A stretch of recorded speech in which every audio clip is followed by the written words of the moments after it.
என்ன வேணா சொல்லுங்க. தங்கச்சி சொன்ன மாதிரி நிரந்தர முதலமைச்சர் இல்ல, தம்பி சொன்ன மாதிரி அடுத்து பாராளுமன்றத்தில் எங்க தமிழக வெற்றி கழக கொடி பறக்கும்.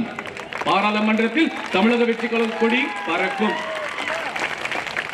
இப்பயே அதுக்கான விதையை நாங்க போட்டுட்டோம்.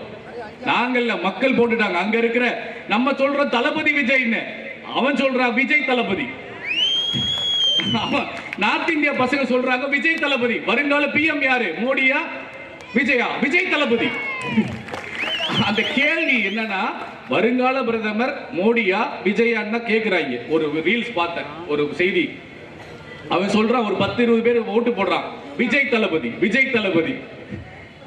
அந்த அளவுக்கு ஒரு நேர்மையான, வெளிப்படையான ஒரு நல்ல நிர்வாகத்தை நடத்தி கொண்டிருக்கும் எங்க தமிழக முதல்வர் மக்களுக்காக, இந்த தமிழ்நாட்டு மண்ணுக்காக 24 மணி நேரம் அயராது உழைத்துக் கொண்டிருக்காரு. மக்களே, விவசாயிகளுக்காக, பெண்களுக்காக, குழந்தைகளுக்காக இன்னும் எளிமையான முறையில் எப்படி பள்ளி கல்வித்துறை இருக்கணும், அவங்க பாட புத்தகங்களை எப்படி குறைக்கிறது, சுமையை குறைக்கிறது, ஸ்மார்ட் போர்ட் திட்டம், இந்த மாதிரி நிறைய திட்டங்கள் அரசு பள்ளிக்கூடத்தில் கொண்டு வந்திருக்காங்க. தனியார் பள்ளிக்கூடத்தில் 1 ரூபாய் லஞ்சம் வாங்காம பள்ளிக்கல்வித்துறை அமைச்சர் ராஜ்மோகன் அவர்கள் 700 பள்ளிக்கூடத்துக்கு லைசன்ஸ் ரினிவல் பண்ணிருக்காங்க.